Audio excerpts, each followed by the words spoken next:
नमस्कार, कार्यक्रम मुद्दा में आपका स्वागत है। मैं हूं आपके साथ रविंद्र सिंह। आज हम बात करेंगे चालाक ड्रैगन की एक और चाल पर। चीन किस तरह हिंद महासागर में अपनी पैठ बनाने की कोशिश कर रहा है, उसका खुलासा तो हुआ ही है। साथ ही अफ्रीका के किनारे पर डिजिबूटी में स्थित चीनी नेवल बेस अब पूरी तरह ऑपरेशनल भी हो गया है। यानी साउथ अफ्रीका के साथ भी उसके रिश्ते बढ़ते जा रहे हैं। सैटेलाइट तस्वीरें बताती हैं कि हिंद महासागर क्षेत्र में चीनी युद्धपोत तैनात है। जिबूती में चीन का यह पहला विदेशी सैन्य अड्डा है। 590 मिलियन यूएस डॉलर की लागत से यह तैयार किया गया है और 2016 से निर्माणाधीन है। यह रणनीतिक तौर पर अहम बाब एल मंडेब जल डमरू मध्य पर स्थित है, जो एडन की खाड़ी को लाल सागर से अलग करता है और सुएज नहर के मार्ग को सुरक्षा देता है। सुएज नहर को अंतर्राष्ट्रीय वाणिज्य के लिए सबसे महत्वपूर्ण माना जाता है। जिबूती दुनिया के सबसे बड़े समुद्री व्यापारिक मार्ग के किनारे बसा हुआ देश है। सुएज नहर से आने जाने वाले सभी व्यापारिक जहाज जिबूती के नजदीक से गुजरते हैं। ऐसे में चीन ने जिबूती में अपनी उपस्थिति को मजबूत करने के लिए भारी मात्रा में निवेश भी किया है। बेल्ट एंड रोड इनिशिएटिव के तहत चीन ने जिबूती को भारी मात्रा में कर्ज दिया। इस पर चीन पकड़ बनाना चाहता है। चीन के जिबूती बेस को किले की तरह बनाया गया है। इसके डिफेंस लेयर्स पुराने जमाने के किले की तरह है। इसे सीधे हमले का सामना करने के लिए डिजाइन किया गया है। और इन रिश्तों की भी हम बात कर ही रहे हैं कि किस तरह से रिश्ते अफ्रीका के साथ बढ़े। इमेजरी प्रोवाइडर मैक्सार की तस्वीरें एक चीनी युझाओ क्लास लैंडिंग शिप यानी टाइप 071 को ये दिखाती हैं, जो 320 मीटर लंबे क्षेत्र में तैनात किया गया है, जहां से हेलीकॉप्टर संचालित भी किया जा सकता है। चैंगबाई शान नाम का यह जहाज 25,000 टन का है। इसे इस तरह डिजाइन किया गया है कि इसमें 800 सैनिक वाहन और हेलीकॉप्टर आ सकते हैं। माना जाता है कि जब इस जहाज ने इस साल हिंद महासागर में प्रवेश किया था तो इसके साथ ही एक फ्रंटलाइन चाइनीज डिस्ट्रॉयर भी था। यह बेड़ा चीन के असाल्ट फोर्स की रीढ़ है। हालांकि अब और भी प्रभावी जहाज बेड़े में शामिल हो रहे हैं। इसके आकार और क्षमता के चलते इसका उपयोग लॉजिस्टिक मिशंस और महत्वपूर्ण आपूर्ति की सप्लाई के लिए किया जा सकता है। युझाओ क्लास के शिप को अग्नि चीनी टास्क फोर्स को संचालित करने के लिहाज से डिजाइन किया गया है। चीनी नौसेना ने इस श्रेणी के 5 शिप को शामिल किया है, जबकि 3 अन्य शिप अभी फिटिंग के स्टेज में है। जिबूटी बेस के पूरी तरह ऑपरेशन होने की तस्वीरें ऐसे समय में सामने आई हैं जब चीन ने अपनी 25,000 टन के सैटेलाइट और ballistic missile tracking ship Yuan Wang 5 को श्रीलंका के हम्बनटोटा बंदरगाह पर तैनात किया है। नई दिल्ली की ओर से चिंता जताए जाने के बाद श्रीलंका ने शिप को आने देने की मंजूरी रोक दी थी, लेकिन बाद में फिर इसे मंजूरी दे दी। ये शिप अत्याधुनिक ट्रैकिंग तकनीक से लैस है, जो बैलिस्टिक मिसाइल और सैटेलाइट को भी ट्रैक कर सकता है। ये जहां खड़ा होता है वहां से कई किलोमीटर के दायरे में डाटा इकट्ठा कर सकता है। मौजूदा भारत चीन सीमा संकट के तत्काल समाधान नहीं होने के बीच इस शिप की तैनाती से भारत की टोही संपत्ति की जासूसी की आशंका बढ़ जाती है। लेकिन अफ्रीका के साथ चाइना के बढ़ते संबंध और उसके बाद जिबूटी में जिस तरह की चीजें हो रही हैं, उसको किस नजरिए से देखा जाए, इसको हम समझने की कोशिश करते हैं। 2 खास मेहमान हमारे साथ इस चर्चा में शामिल हैं। दीपक बोहरा पूर्व राजनयिक है और जितेंद्र ओझा पूर्व राजनयिक हैं और जियोपॉलिटिकल एक्सपर्ट के तौर पर आज हमारे साथ जुड़े। आप दोनों मेहमानों का बहुत बहुत स्वागत करते हैं। और जितेंद्र ओझा जी, चूंकि हम लोग रोज कोशिश यही रहती है कि आप दोनों की मुस्कुराहट देखते रहें और आपका जो तेज है, आपके जो शब्द हैं और आपकी जो समझ है अंतर्राष्ट्रीय स्तर पर, उसको हम साझा करते रहें अपने दर्शकों से। तो आज तो 2 मुस्कुराहट हमारे सामने है, लेकिन मामला बहुत गंभीर है। जितेंद्र जी, आपसे शुरू करते हैं और समझने की कोशिश करते हैं। जिबूटी बेस के तौर पर अब चाइना इस्तेमाल करने वाला है, चिंता का विषय है या भारत को तैयार रहना है? देखिए, हम चिंता की बात तो कई वर्षों से करते आए हैं। तो ये चिंता की बात तो है। चिंता की बात इस वजह से नहीं है कि सिर्फ चाइना का ही वहाँ बेस है, और लोगों के भी बेस है, फ्रांस का बेस है, अमेरिका का भी बेस है उसके कुछ ही दूरी पे। लेकिन चाइना की जो टोटल पॉलिसी है, चाइना का जो टोटल अप्रोच है और चाइना का जो टोटल एजेंडा है, उस एजेंडा को लेकर चिंता के विषय है कि आप देखिए कि चाइना जो है पूरी तरीके से अफ्रीका को एक नए तरीके से कॉलोनाइज कर चुका है। एक तो ये है, और ये बहुत ही प्रॉपर मिलिट्री बेस है जिसको वो भारत ही नहीं, कई देशों के सैटेलाइट तक को जाम कर सकता था। अभी हम लोग कह रहे थे कि चाइना का एजेंडा यही था कि अपने एरिया में चाइना के ऊपर वो सैटेलाइट वॉरफेयर कर सकता है, मिसाइल सिस्टम से उसके आसपास के एरिया को टारगेट कर सकता है। लेकिन यहाँ जिबूती में आने के बाद जो है वो यूरोप और भारत के कई इनको भी परेशान कर सकता है। तो उसका कहना यह है कि चूंकि उसकी ट्रेड की रिक्वायरमेंट है, उसके बहुत वॉल्यूम ऑफ ट्रेड जो है, कार्गो बहुत ज्यादा मूव करता है, एंटी पायरेसी में, पीस कीपिंग में, वो रिलीफ वगैरह में भी वो शामिल हो सकता है। संभव है कि चाइना ये काम भी करे और करना पड़ेगा क्योंकि चाइना के इकोनॉमिक स्टेक्स हैं। लेकिन दुनिया को चिंता इस वजह से है कि जो चाइना का अग्रेसिव एजेंडा सारी तरफ है और जो उसके टोटल वेपन सिस्टम जो उसने डेवलप किए हैं, जिस तरीके से पूरे सी लेन को कंट्रोल कर रहा है, या BRI का भी, ये सब जगह उसका ड्यूअल यूज एजेंडा मिलिट्री और इकोनॉमिक दोनों है और दोनों एक दूसरे को रिइंफोर्स कर रहे हैं। तो मैं समझता हूं कि ये बहुत चिंता की बात है। ये देखते हुए चाइना के लार्जर एजेंडा को ध्यान में रखते हुए एक और मैं बात बताना चाहूँ कि कई बार ये दूसरे पश्चिम के मिलिट्रीज ने कंप्लेन किया है कि ये उन्होंने लेजर अटैक करने की कोशिश की है कई एक फ्लाइट्स वगैरह जो जा रही है उसके आसपास से। तो देखिए चाइना का अग्रेशन तो इसमें एकदम साफ है और इसके और बढ़ने की उम्मीद की जा रही है। दीपक वोरा जी, क्या लगता है चाइना जिस तरह से बढ़ रहा है, अमेरिका ने भी सचेत किया था कि 13 देशों पर उसकी नजर है और अपना मिलिट्री बेस तैयार करने के लिए पहले तो आर्थिक बोझ की तरह लाद देता है, उसके बाद इतना दबाव देता है कि फिर अपना मिलिट्री बेस तैयार कर लेता है। सतर्क रहने की जरूरत है। और मुझे लगता है जब व्यापार के हिसाब से चीजें बढ़ रही हैं तो प्रधानमंत्री नरेंद्र मोदी ने भी साउथ अफ्रीका के साथ और अफ्रीका के साथ बैठक की, बातचीत की, तो हम कहीं पीछे रहते हैं इन चीजों में या हमें और तेजी लाने की अभी भी जरूरत है, व्यापार के क्षेत्र में भी और दूसरे देशों से संबंध बनाने को लेकर भी? हमारी हो आपका, आपने मौका दिया है APN न्यूज में आपसे सीखने का, और जितेंद्र ओझा साहब जिनकी जानकारी मुझसे कहीं ज्यादा है, उनका एनालिसिस बिल्कुल परफेक्ट है, पूरी तरह से उनसे सहमत हूँ। दुनिया चीन पर भरोसा नहीं करती, हम बिल्कुल नहीं करते। एक आधा पानी का जहाज, नेवल शिप निकल जाता है इंडियन ओशन में तो हमारे जितने एक्सपर्ट्स हैं यहाँ पर, क्षमा कीजिएगा, वो बड़े हो क्या हो गया, हिंदुस्तान खत्म हो गया, एक चाइनीज जहाज आ गया, ओए ओए ओए, अब ये होना चाहिए, वो होना चाहिए। This is total nonsense. Sir, ये जिबूती का जो मिलिट्री बेस है वो चाइना का पहला है, लेकिन चाइना अकेले नहीं है वहां पर, उसके बिल्कुल सामने अमेरिका का एक बहुत बड़ा बेस है, जापान का वहां पर है, फ्रांस का बेस है, कुछ यूरोपियन देशों का, ब्रिटेन का है, बहुत सारे बेस हैं। जब मैं वहां पे पोस्टेड था हॉर्न ऑफ अफ्रीका में, जिबूती के लीडर यही कहते थे, भाई ये पैसा देते रहते हैं, हमें क्या फर्क पड़ता है, देनी है हमारी थोड़ी बहुत धरती, हम दे देंगे, हम पे अगर कंट्रोल करना चाहते हैं, हम तो छोटा सा देश है, तुम 5 आपस में लड़ लो, मर मिटो, फिर हमें बताओ कौन जीत गया, हम बोलेंगे हम तुम्हारे दोस्त हैं। ये पिछले 6 या 7 साल से बढ़ रहा है। आपने अभी फिगर बताया $590 मिलियन, क्षमा कीजिएगा, दिस इज टोटल नॉनसेंस। ये किसने ऑडिट किया है? ये फिगर निकलते रहते हैं, CNN में आ गया, फिर सारी दुनिया में 590, 790 क्यों नहीं, 1190 क्यों नहीं, 1590 क्यों नहीं। Sir, this is not true. अभी फिर रिपोर्ट किया है कि अभी ये फुली ऑपरेशनल हो गया, तो एक वॉरशिप वहां आ गई तो फुली ऑपरेशनल हो गया। बीजिंग तो कहता है कि ये लॉजिस्टिक्स सेंटर है। हाँ, ये बिल्कुल सही है कि जिबूती की लोकेशन बाब अल मंडब, जैसा आपने कहा, बहुत स्ट्रेटेजिक लोकेशन है, इसीलिए बहुत से देश वहां पर जाना चाहते हैं। जिबूती की जियो स्ट्रेटेजिक रेलेवेंस खत्म हो गई थी जब कोल्ड वॉर खत्म हुई, लेकिन उसके बाद 9/11 हुआ, फिर से सब लोग आ गए। यहाँ तरह तरह के आतंकी घूमते रहते हैं, अलकायदा है, अल शबाब है, जितने आल हैं वो सब यही घूमते रहते हैं, तो उनको ठोकने के लिए हमें यहाँ पर एक बेस बनाना चाहिए। अभी बात हो रही है इक्वेटोरियल गिनी की, सर मैं तो विशेष सलाहकार हूँ वहां पर, वो तो वेस्ट अफ्रीका में, अटलांटिक ओशन में अब चीन पहुंच रहा हूँ, बल्ले बल्ले। अमेरिका के इस समय 800 से ज्यादा बेस है चीन के पास, एक क्या मुकाबला करेगा वो इसका? सर, चीन अपने ही जो मुंगेरी लाल के सपने हैं ना, उसमें फंस गया। हाँ, हमको सतर्क रहना है, हमें पैनिक नहीं करना है। अभी बहुत साल लगेंगे सर, मेरी जिंदगी तो अब बहुत कम बची है, 71 साल का मैं हूँ, शायद 300 साल या 400 साल के बाद फिर हम देखेंगे चीन अपना फिर से जोर आजमा रहा है दुनिया में, अभी कुछ नहीं कर पाएगा। मैं तो ये कहूंगा कि 100 से ऊपर जाएं आप, निश्चित तौर पर आपका ज्ञान हम अर्जित करते रहें और मिलता रहे, हमारे दर्शक भी फायदा उठाते रहें।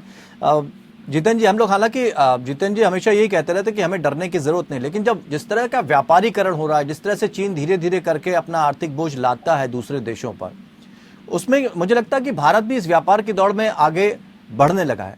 लेकिन जो रिश्ते भारत को श्रीलंका से स्थापित किए हैं या पाकिस्तान से जिस तरह की मदद करते रहे, अफगानिस्तान की भारत ने मदद की है, भारत को भी विस्तार करना पड़ेगा। तो क्या लगता है कि जब हम अफ्रीका की बात करते हैं तो भारत को थोड़ा और तेजी लानी होगी? जितेंद्र जी, नहीं, भारत को हर जगह तेजी लाई होगी। देखिए, जब भारत, मार्केट खुल गया अब, हाँ, देखिए मार्केट खुला नहीं। जब जब भारत समृद्ध हुआ है, पूरी दुनिया समृद्ध हुई है। तो हमारी प्रॉस्पेरिटी से सिर्फ हम ही को फायदा नहीं होता है, दुनिया को फायदा होता है। हमारी सोच अलग है, हमारी सिविलाइजेशन वैल्यूज अलग है जो चाइना कहता है। हमारी सिविलाइजेशन वैल्यूज चाइना के पास नहीं जाती तो अभी भी वो मारकाट कर रहे होते, हर तरीके के जंगलों के जानवर को खा रहे होते, उसको टूटा फूटा कर रहे होते। तो जब से बुद्धिज्म जाता है, चाइना की सभ्यता होती है। लेकिन जानते हैं, इसके साथ एक बहुत खतरनाक बात है कि मैंने कई दफे कहा है कि हम स्ट्रेटेजिक मायोपिया से सफर करते हैं। देखिए, सिविलाइजेशन सेंट्रिक हमारी ये है, हमारी स्टेट की जो कैपेसिटी है उसमें बहुत सारी खामियां हैं। और जब इसकी बात करते हैं तो चाइना के ट्रेड के बारे में मैं एक और बात कहूंगा, थोड़ा सा मैं इससे डिफर करूंगा हमारे जो वरिष्ठ हैं, गुरु हैं बोरा साहब, उनसे कि देखिए चाइना का जो काम है कि बहुत छोटे जो वॉल्यूम ट्रेड के जो आ रहे हैं वो वॉल्यूम रिफ्लेक्ट नहीं करते हैं। चाइना 100 रुपए के रिसोर्स अफ्रीका में वो 5 रुपए 10 रुपए पे खरीद रहा है, तो वो जो ट्रेड के वॉल्यूम है, डेटा है, वो उसको रिफ्लेक्ट नहीं कर पा रहे हैं। और जो मार्केट है उसके, कंस्ट्रक्शन के मार्केट, कई जगह के मार्केट, उसको मोनोपोलाइज कर रखा है। तीसरा काम ये करता है कि जैसे श्रीलंका में आपने देखा किस तरीके से राजपक्षे परिवार को उसने सबवर्ट कर रखा था, तो इसी तरीके के ऑटोक्रेट्स को सबवर्ट कर रहा है। तो एक नया मॉडल है न्यू कॉलोनियलिज्म का, जिसको चाइना ने परफेक्ट कर लिया है। पश्चिम से हम बहुत ज्यादा उम्मीद नहीं करते, वो तो खुद कॉलोनियल पावर थे।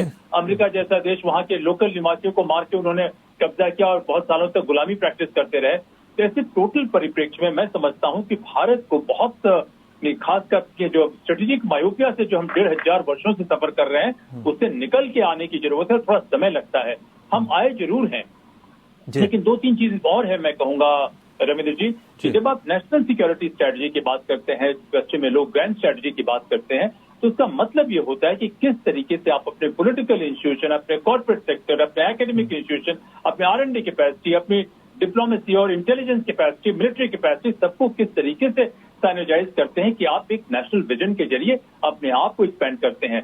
सबसे बड़ा सुरक्षा क्या होता है कि लाइक माइंडेड कंट्रीज जो ट्रांसपेरेंट हो, जिनमें रूल ऑफ लॉ हो, वो बढ़ती जाए।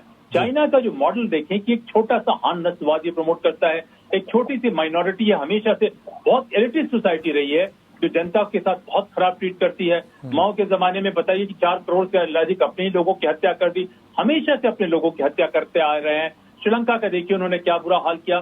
तो ऐसी ताकत, ऐसे देश, ऐसी सो कॉल्ड सिविलाइजेशन अगर वो बढ़ती है तो पूरी मानवता को खतरा होता है। और वैसी स्थिति में मैं समझता हूं कि हमें अपने आप को रीडिस्कवर, रीइन्वेंट करने की जरूरत है।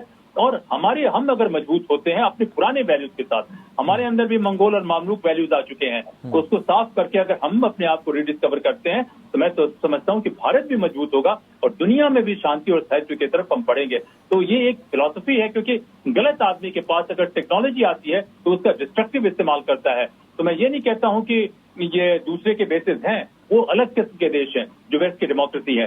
चाइना का जो एजेंडा है, जो न्यू कॉलोनियलिज्म का, दूसरों को ऑप्रेस करने का, डिसेप्शन के जरिए दूसरों को नुकसान करने का, इस वजह से मैं समझता हूं कि ये बेस खतरनाक है। और दूसरे वेपन सिस्टम जो उन लोगों ने डेवलप किए हैं, जिसका कई दफे हाइपरसोनिक मिसाइल सिस्टम की बात मैं कर रहा हूं, नए किस्म के ड्रोन में जो उन्होंने इनोवेशन किए हैं, या अंडर वाटर रिकॉनेसांस की बात कर रहे हैं, इन तमाम चीजों को देखते हुए यहाँ पे बेस का आना, मैं समझता हूँ ऑपरेशन होना चिंता की बात जरूर है। और बहुत सारी बातें भारत को भी, बिल्कुल। तो ये समझना चाहेंगे कि चीन की जिस रणनीति की बात करी ओझा साहब ने, वो वैसी है जैसे ब्रिटिशर्स की थी कि जाइए व्यापार करिए, फिर धीरे धीरे करके दबाव बनाइए, उसके बाद रक्षात्मक हो जाइए कि साहब हमें एक बेड़ा यहाँ पर तैयार करना है, किराए पे लेना है, और उसके बाद धीरे से जमा लीजिए अपना, और फिर आपको मजबूर कर देना कि भाई अब हम सत्ता में आएंगे। तो इस तरह से धीरे धीरे करके जिस तरह का दबाव लंका पे बनाया जा रहा है, उसी तरह का अफ्रीका पे भी बनना शुरू हो जाएगा। इन अफ्रीकी देशों में मैं वहाँ के प्रधानमंत्रियों का विशेष सलाहकार हूँ। मैं अफ्रीका को बहुत अच्छी तरह से जानता हूँ। 50 साल मुझे हो गए डिप्लोमेसी में, आधे से ज्यादा मेरा करियर अफ्रीका में खर्च हुआ है। वो बेवकूफ लोग नहीं है सर। चीन एक्सपोज है, कौन नहीं जानता चीन क्या करने की कोशिश कर रहा है। ये कहना कि पहले वो व्यापार से जाएगा उसके बाद हुकूमत करे, सारी दुनिया जानती है सर। आप 5वीं जमात के बच्चे से पूछ लीजिए, उसने किताबों में पढ़ा होगा। हाँ, हकीकत ये है कि चीन में फिनेस नहीं है, चीन में वो पॉलिश नहीं है जो बाकी देशों में था। जब ब्रिटिश आए थे उन्होंने फायदा उठाया था। आपको पता है कि भारत में क्या हुआ, कितने छोटे छोटे राज्य थे, तो divide and rule policy etcetera. अब वो दुनिया बदल चुकी है। चाइना की कोशिश रहती है dominate and rule, divide and rule खत्म हो गया, लेकिन कौन चाहता है कि वो चीनी हुकूमत के नीचे रहे? सर 2019 में आपने नाम सुना होगा, एक देश है उसका नाम अमेरिका है, वहां के एक राष्ट्रपति होते थे बराक ओबामा, वो चाइना जाके बोले ये तो सबसे इंपॉर्टेंट बायलैटरल रिलेशनशिप होगी इस शताब्दी की, चीन और अमेरिका की भी। तुरंत वो जो पिंग पोंग साहब हैं, चीन के जो भगवान है, उन्होंने कहा फिर तो हम बराबर के दोस्त हैं, हम बराबर के पावर है। और बराक ओबामा साहब इतने नाराज हुए कि बोले देखिए अमेरिका दुनिया का सबसे शक्तिशाली देश है, कोई डाउट मत रखिएगा और खामोश हो जाइएगा। तो चीन कोशिश करता है बताने की कि मैं बहुत ताकतवर हूं, मेरे पास बहुत शक्ति है। आप लोग कहते हैं सर, मैंने बहुत बार सुना है, ओझा साहब भी बहुत अच्छी तरह से समझाते हैं किस तरह से चीन अपनी शक्ति बढ़ा रहा है। तो क्या बाकी दुनिया बैठ के अमृतसर के छोले खा रही है क्या सर? पिछले साल जो Stockholm International Peace Research Institute, उन्होंने कहा $2 ट्रिलियन पहली बार मानव इतिहास में दुनिया का डिफेंस बजट क्रॉस किया था। ट्रिलियन में 12 शून्य होते हैं, उसमें से लगभग 40% अमेरिका का था, 800 बिलियन, चीन का 300 बिलियन से कम था। पैसा कहाँ है चीन के पास? चीन के लोगों के पास खाने को नहीं है, चीन के बैंकों के पास पैसा नहीं है और चीन की सरकार के पास आइडियाज नहीं है। सर ओवरसीज मिलिट्री बेस को मेंटेन करना बहुत महंगा है, चीन नहीं करता। तो सर इस बात से क्या हम डिनाई करते हैं दीपक बोहरा जी कि चीन भूटान के साथ बातचीत करके उसके कई इलाकों पर अपना आधिपत्य स्थापित कर लेता है, बार बार ये कहता है कि अरे हमारे तो आपसे संस्कार संस्कृति बहुत मिलती है, आपके जो इलाके हैं वो मेरे कब्जे में है। धीरे से आके वो भारत के सीमाओं पर अपना गांव बसा लेता है, इंफ्रास्ट्रक्चर तैयार कर लेता है, लंका में जाके अपने जहाज खड़े कर देता है। हम इनको डिनाई कर देंगे क्या? कोई डिनाई नहीं कर रहा है। आपको क्या लगता है कि नेपाल के लोग चीन को जफ्फी डाल के दोनों गालों में करते हैं? आपका क्या है, श्रीलंका के लोग पसंद करते हैं चीन को? ये तो वहां की सरकारों को उन्होंने, जिसमें आपने बताया सबर्न किया था, पैसे दिए उनको, करप्शन के जाल में फंसा के तो पहुंच गए। नेपाली लोगों से पूछिए, श्रीलंकन से पूछिए, जिबूती के लोगों से पूछिए, अफ्रीका के लोगों से पूछिए कि आप कौन से, ये मैं नहीं कह रहा, ये प्योर रिसर्च में अगर आप भरोसा करते हैं, उनकी स्टडीज देखिए, उनसे पूछिए कौन से देश पर आप सबसे कम भरोसा करते हैं, सब बोलेंगे चाइना। तो चाइना क्यों नहीं समझ पाता ये सर? आपके पास इतनी ताकत नहीं है कि आप भूटान का थोड़ी सी जमीन लेने, श्रीलंका को और टोटा पोटा पोर्ट को हड़प कर ले, पहले बोले कि आपका जहाज नहीं आएगा, फिर बोले आ गया, और हम इतने घबरा गए, अरे भाई वो जहाज को टोटा पोटा पोर्ट नहीं। लेकिन सर श्रीलंका से जब अमेरिका ने बात करी थी दीपक जी, अमेरिका ने भी कहा कि जहाज मत आने दीजिए, भारत ने भी कहा जहाज नहीं आने दीजिए, श्रीलंका ने भी ये कहा कि भाई भारत हमारा बहुत हितैषी देश है, चीन से ज्यादा हम उस पर भरोसा करते हैं, लेकिन उसके बाद भी सारी चीजें वही हो रही है जैसी होती आई हैं। अभी हमको पता करना है कि क्यों ये हुआ है। अभी तो जानकारी हमारे पास नहीं है कि क्विड प्रो को जो अंग्रेजी में कहते हैं बदले में क्या मिला। अभी तो ये सुना है वो गोटा पोटा पोटा जो कि उनका राष्ट्रपति था वो वापस आ रहा है, कोई कहता है वो अमेरिका जा रहा है, उसकी पत्नी के पास अमेरिकन पासपोर्ट है। ये सर जितनी खबरें आती है ना रोज, मैं तो सुबह सुबह उठ के बहुत हंसता हूँ। कोई कुछ कहता है, कोई आप ही का एक चैनल है जो सच्चाई की तरफ इशारा करने की कोशिश करता है और उसमें कामयाब है। तो इतना मैं कहना चाहता हूँ सर कि ये नैंसी पेलोसी 84 साल की एक कमजोर अमेरिकी औरत पहुंच गई और चीन को देखो, इधर जैसे बच्चा नहीं होता जब आप उसको माँ कहती है मैं चॉकलेट नहीं दूंगी तो अपने खिलौने इधर फेंकता है उधर फेंकता है, सब तरह तो एक मिसाइल उधर फेंक दिया, दूसरा मिसाइल उधर कर दिया। क्या ये चीज है सर? क्या करने की कोशिश कर रहा है? अगर दम है तो भिड़ जाओ उसके साथ, दम नहीं है सिर्फ अपने लोगों को बताने के लिए है कि जो अब होने वाली है कम्युनिस्ट पार्टी की मीटिंग, उसके अंदर पिंग पोंग, आप अगले 10,000 साल के लिए इनका राष्ट्रपति मर भी जाएगा तो उसका जो पार्थिव शरीर है वो देश को चलाएगा। ये क्या बकवास है सर, चीन के लोग भी ये जानते हैं। ठीक है जितेंद्र जी क्या कहना चाहेंगे? मैं कई दफे बोहरा साहब के विचारों से इत्तेफाक नहीं रखता हूँ और एक आध दफे मैं कहूंगा कि जब भी मैंने इत्तेफाक नहीं रखा, बाद में 2 साल बाद जो इन्होंने मेरी बातों से फिर इत्तेफाक किया। दरअसल देखिए, चीन की अपने दुश्मन की भी स्ट्रेंथ और वीकनेसेस को समझिए। मैं कहता हूं कि हम चीन को कच भी कहें कि दुनिया छोले खा रही है क्या? बिल्कुल दुनिया बहुत हद तक छोले खा रही है। ये अमेरिका की कैपिटलिस्ट ग्रीड का नतीजा है। जिस तरीके से अमेरिका ने सोवियत संघ को किसी जमाने में नीचा दिखाने के लिए चीन को प्रमोट करना शुरू किया, चाहे ताइवान पे भी जाके देखिए कि वो एक हमेशा से अलग सा देश रहा है, कि उसको प्रमोट करने की कोशिश की। जब वो सिविलाइजेशन की बात करते हैं, मैं भी सिविलाइजेशन की बात करता हूं। मैं बताऊं कि मेरे पूर्वज उपनिषद पढ़ने वाले ब्राह्मण हुआ करते थे और बहुत सी ज्ञान की बातें जो किताबों में नहीं है हम लोग सीखते आए हैं। तो देखिए, जब हम अपनी सभ्यता की बात कर रहे हैं, हमारी सभ्यता डिक्लाइन में है बहुत सालों से। रिजरेक्ट करने की, रिजुविनेट करने की बहुत सारे प्रयास हो रहे हैं। तो आप देखें तिब्बत का देखें, की 200 साल का इतिहास है। तिब्बत की लिपि देवनागरी है। जिनजियांग जिसे ईस्टर्न टर्किस्तान कहते हैं, उसमें भारत की भाषा बोली जाती है, हिंदी भाषा बोली जाती है। तो हम सभ्यता के रूप में सिकुड़ते चले आ रहे हैं। और चीन जो है एक येलो और यांगजे रिवर के बीच में जाहिर किसानों की सभ्यता होती थी, सो कॉल्ड सभ्यता होती थी। हमारे से विचार लेने के बाद वो आ रहे हैं। तो मैं तो इस कॉम्प्लेसेंसी के बिल्कुल सख्त खिलाफ हूँ। ये हमें कॉम्प्लेसेंट नहीं होना है। जिस तरीके से चीन ने रिमार्केबल ट्रांसफॉर्मेशन किया है, उस ट्रांसफॉर्मेशन को हम नकार नहीं सकते हैं। दूसरी बात देखिए, नहीं, लेकिन जिस तरह की बात मुझे एक मिनट कंप्लीट कर लेने दीजिए। दूसरी बात जो है, जनता के विचार कुछ भी हो, चीन ने जनता के विचारों का कभी कोई परवाह किया ही नहीं। जनता जो भी सोचते रहे, वो सोचता है कि ताकत के जरिए हम जनता को दबा देंगे, अपने देश में भी दबाएंगे, दूसरे ताकत के साथ साथ क्या डिसेप्शन, जो स्ट्रेटेजिक डिसेप्शन कहते हैं, वो उनके नस में है। आज से 2000 साल पहले भी उनके राजा मरते थे तो भी छुपा के रखे रहते थे। तो देखिए, डिसेप्शन, फ्रॉड, जो भी कहें कि वो उनके नस नस में है। और तीसरी बात जो है, दुनिया की आप बात कर रहे हैं, चीन जैसे मॉन्स्टर को किसने शुरू पैदा किया? ये अमेरिका ने पैदा किया, वेस्ट ने पैदा किया। लेकिन इस तमाम चीजों में मैं ये कहूंगा कि देखिए, हमें घबराना नहीं है, हमें पैनिक नहीं करना है। जो पास में हो चुका वो क्योंकि वक्त कम है, हमें जितेंद्र जी, मैं इसलिए क्रॉस क्वेश्चन कर रहा हूँ। दीपक बोरा जी ये कहना चाह रहे थे कि जिस तरह की हवाई बातें दिखाई जाती वैसा कुछ नहीं है। हर देश अपना विस्तार करना चाहता है और कर रहा है, लेकिन जिस तरह से चीजें रखी जाती हैं मानस पटल पर कि भाई ये हो जाएगा, वो हो जाएगा, युद्ध हो जाएगा, मिसाइल जहाज आने से हो सकता है हमला कर दें, इससे हमें थोड़ा बचना चाहिए। इतना हाइपर